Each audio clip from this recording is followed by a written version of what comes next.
मना कर रहा है। क्यों? क्योंकि केवट ने कहा कि मैं तुम्हारा मर्म जानता हूं, मैं सब कुछ जान गया हूं।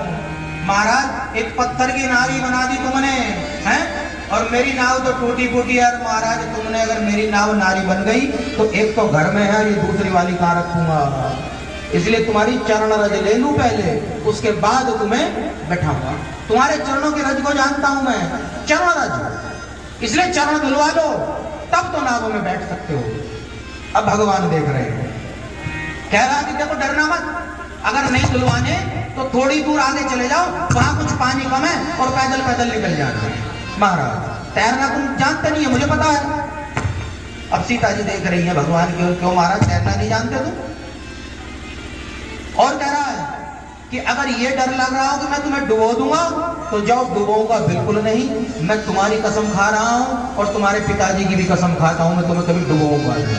बस इतना जो कहा तो लक्ष्मण को क्रोध आ गया और लक्ष्मण ने बाण निकाल लिया मारने के लिए, नालायक तरीके। बहुत देर हो गई बकबक करते हुए, तुझे घंटों से देख रहा हूं, है हमारी कसम खा रहा और हमारे पिताजी की भी कसम खाता है, अब मैं तुझे नहीं। जैसे ही मारने के लिए तैयार हुए तो केवट ने कहा वाह वाह भैया वाह, एक भैया तो मांग कर रहा है और दूसरा भैया मारने के लिए तैयार है, बड़ी विचित्र कहानी है तुम्हारी दोनों की, वाह भैया वाह। लेकिन केवट ने कह दिया कि प्रभु अगर मार भी दोगे तो बड़े फायदे होंगे। बोले कैसे फायदे?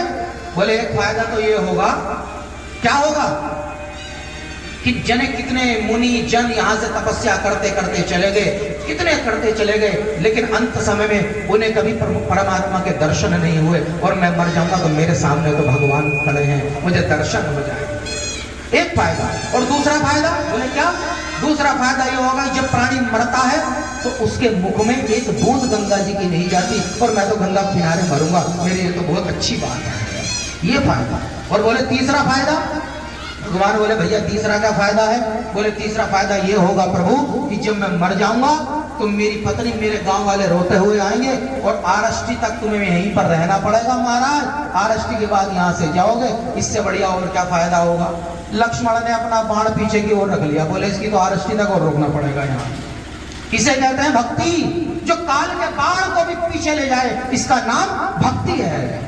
मैं रोज कहता हूं ना तुमसे, अगर तुम भक्त बन जाओगे ना तो कभी तुम्हारा काल भी कुछ नहीं बिगाड़ सकता, ये संसार तो तुम्हारा क्या बिगाड़ेगा, तुम्हारा काल भी नहीं बिगाड़ सकता। आज काल का बाण पीछे की ओर पहुंच गया, इसको भक्ति कहते हैं। बड़ी खुमानी भक्ति है इस केवट के अंदर। लक्ष्मण ने सोच लिया कि आरष्टी तक यहीं रुकना पड़ेगा, इससे तो मत मार, इसे छोड़, पीछा ही टूट जाएगा।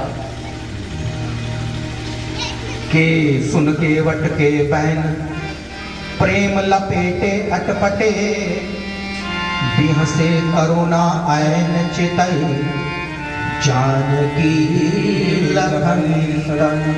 अब केवट के जब ऐसे वाक्य सुने तो भगवान मुस्कुराए। ओहो, जैसे ही भगवान हंसे तो मां सीता प्रसन्न हो गई। अरे धन्य है रे केवट, जिस दिन से अयोध्या से आए हैं आज कम से कम तूने मेरे राम को हंसा तो दिया, धन्य है रे केवट, धन्य है।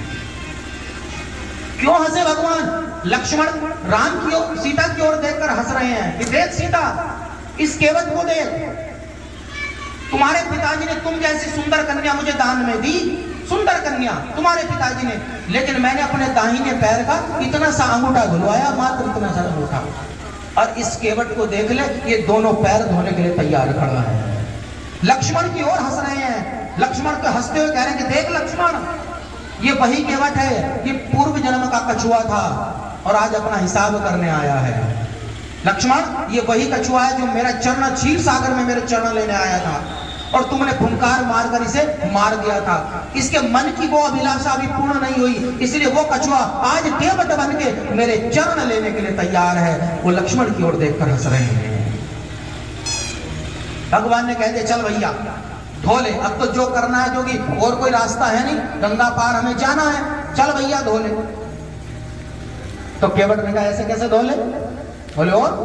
बोले घर जाऊंगा, पत्नी को साथ लाऊंगा, हैं? जब भी कोई शुभ कर्म किया जाता है तो पत्नी को साथ रखा जाता है महाराज, पत्नी को ले आऊं। लक्ष्मण ने कहा लो पत्नी को लेकर आएगा, थोड़ी देर में रिश्तेदारों को इकट्ठा करेगा, हम तो यहीं खड़े रहेंगे। भगवान बोले भैया अब तो करने दो इसे जो करना है। दौड़ता हुआ घर गया, घर जाकर पत्नी को सुनाया, पत्नी भी प्रसन्न हो गई और कहा कि चल जल्दी भगवान के चरण धो। पत्नी ने कहा हमारे पास तो कोई पात्र भी नहीं है, हैं? किस पात्र में हम भगवान के चरण धोएंगे? न कासा तांबा पीतल कुछ नहीं है हमारे पास, किसी से पड़ोस से ले लो। तो केवट ने कहा काहे के लिए पगला रही है, मेरे पास कथरोटा है लकड़ी का, उसमें धोएंगे पार, वो पात्र है, तुझे पता नहीं उसके भी बड़े फायदे हैं, भगवान तो चले जाएंगे।